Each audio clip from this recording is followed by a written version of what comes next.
série. Arrête-toi là, tu vois ce que t'as fait là? Reste là-dessus. Très bonne chose, reste là-dessus. Premier épisode que j'ai sincèrement apprécié. Je veux dire, le premier épisode était acceptable, mais je cassais pas trois pattes à un canard non plus. C'est le premier épisode que j'ai trouvé sympathique, sans être extraordinaire, on va s'y pencher un petit peu, mais voilà, c'est le genre d'aventure qu'il me fait plaisir de voir dans une série un peu familiale comme ça. Ça démarre sur la préparation de la cérémonie pour désigner Matteo, nouveau magicien de la cour. Parce que voilà, ils en ont pas depuis un certain temps, c'est pas mal d'en nommer un. Ils ont été unanimes là-dessus, même Esteban, alors que quand même il est jeune, il est inexpérimenté, j'aurais dit qu'il serait peut-être parti sur quelques petites réserves, mais bon, ça a été sauté, ça peut-être qu'ils l'ont convaincu au champ. Et en se préparant un petit peu à tout ça, on va avoir notre héros central, puisque Matteo sera un peu le héros central, qui aura quelques doutes parce qu'il a conscience qu'il est jeune, qu'il n'est pas encore sûr de lui, et il va y avoir et Elena, évidemment, qui va le ragaillardir avec une chanson. Pour l'instant, la chanson la moins bonne du lot, enfin la moins entraînante de ce qu'on a eu jusqu'à présent. Bon, c'est pas trop grave ça. Et donc, pendant que cette cérémonie a lieu, et ben, dans la liste d'invités, il y en a un qui n'est pas prévu, mais qui force un petit peu son nom par magie, qui s'appelle Fiero. Parce qu'il est fier, donc son nom c'est Fiero. Peut-être il y a autre chose derrière ça, ça fait un peu bizarre. Ce nom est un peu... ouais.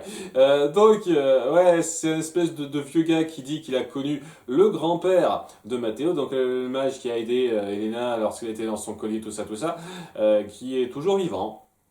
Il est de la même génération que lui, et il est toujours en vie, alors que bon, il devrait avoir plus de 120 ans, dans la logique, un truc comme ça. Ou alors peut-être qu'il était très jeune lorsqu'il a connu le grand-père de Matteo, à l'époque d'Elena, alors avant qu'elle ait été transformée il y a 41 ans, je sais pas, c'est un détail, on s'en fiche.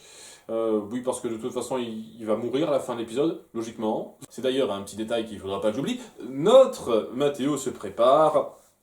Alors que la cérémonie bon, se fait, c'est pas non plus très sensationnel dans la mise en scène, que le gars qui est clairement louche, quoi, encapuchonné, à allure sombre, personne le connaît, n'attire pas le regard. Personne n'est un tant soit peu intrigué par ce gars-là.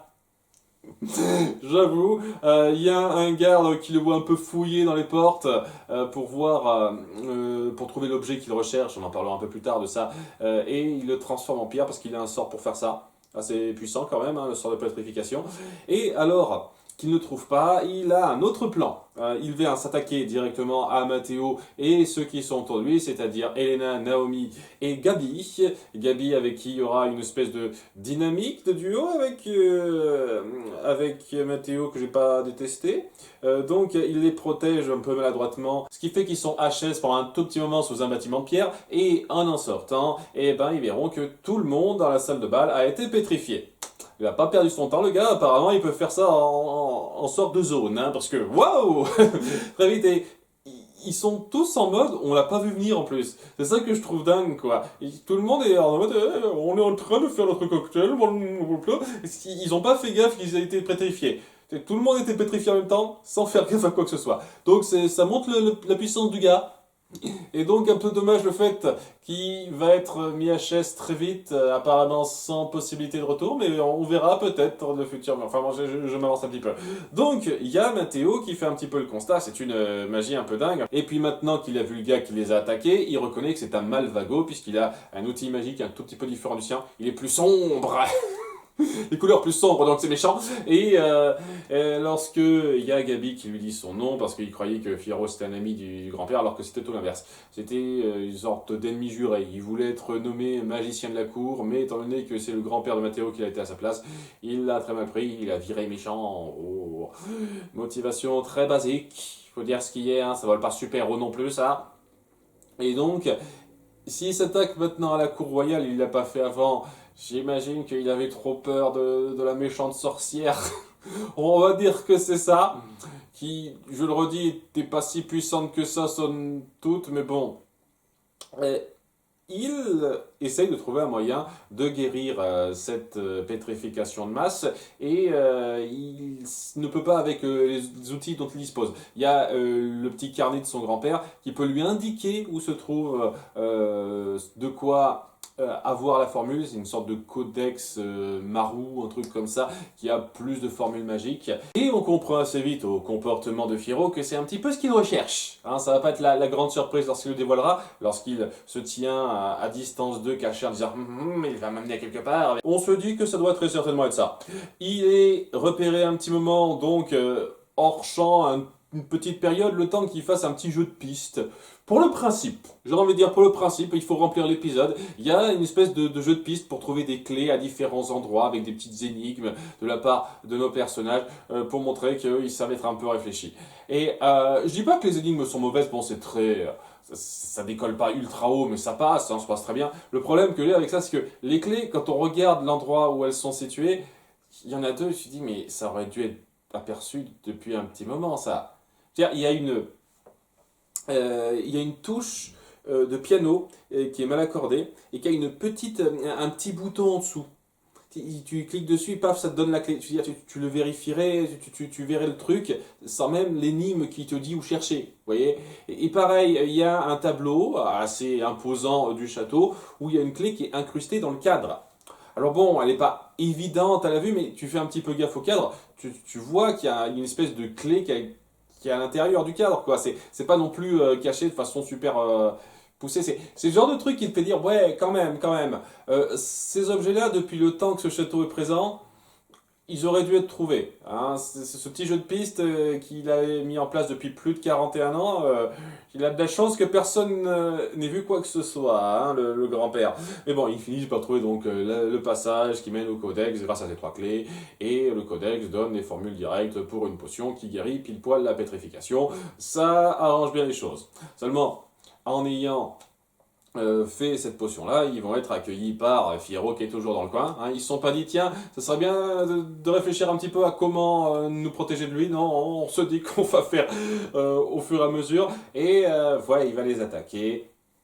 Il y a Gabi qui essaiera de se mettre en avant, mais il sera pétrifié à son tour. Naomi, un tout petit peu, qui sera pétrifiée. Elle sert pas à grand chose à part aider un tout petit peu dans les énigmes et apporter un peu de dynamique. Ce qui est intéressant dans les dynamiques qui sont créées, c'est surtout entre Gabi et Matteo. Gabi qui a du mal à le respecter parce que c'est pas un mage avéré qui a prouvé grandement sa valeur de son point de vue et donc il a tendance à le voir un peu de haut.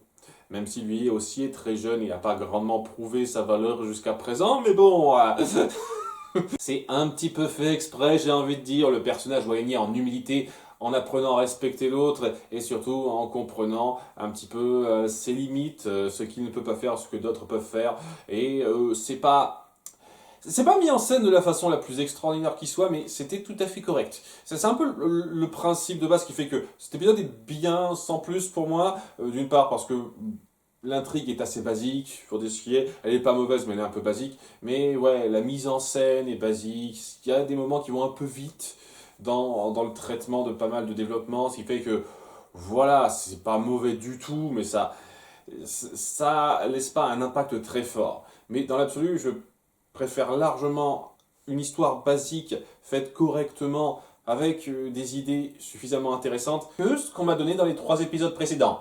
C'est un plus assez important, je le précise, c'est une belle avancée. Donc, voilà, au début, il a du mal à bien le voir et en essayant de foncer dans le tas, il se fait pétrifier. Mais Matteo parvient à repousser un petit peu le mage et à lui courir après parce qu'il a appliqué le codex et la potion pour sauver les gens parce qu'il en a rien à foutre de tuer les gens. Et donc Matteo reprend la potion avec un sort, la donne à Elena pour qu'elle sauve un petit peu Naomi et Gabi rapidement, et il vient se confronter à lui dans un duel qui est bon, pas extraordinaire d'un point de vue technique, mais suffisamment acceptable, ça passe bien, ça passe bien. Où il y a des va-et-vient, au début il est un petit peu maîtrisé, mais après il fait un sort de contre pour lui renvoyer sa pétrification à la gueule et le tuer, puisque un truc qui a été dit de façon claire lorsqu'ils ont découvert le codex, c'est que cette pétrification, elle ne peut s'annuler que la nuit même. Si elle a tombé du jour, c'est pas d'effet, c'est irréversible. Genre mort, quoi, mort pétrifié, c'est assez dingue quand même, hein, c'est puissant hein, d'oser faire ça. Et donc, ouais, il va pas être sauvé le mage, hein, Fierro, donc mort, apparemment, hein, je pense que c'est ça, mort. Il sauve in extremis tous les gens de la salle de bal, avec un lancer en l'air de Gabi et un sort qui permet de répandre toute la potion rapidement, juste avant les premières lueurs du jour, évidemment, pour le suspense. Et la petite question que je me pose, c'est que il y avait un garde qui a été pétrifié hors de la salle de bal principale. Donc lui, il est mort lui aussi. Et j'imagine que à aucun moment vous n'aborderez ça. C'est le genre de petit truc. Quand on y pense, je dis ça comme ça.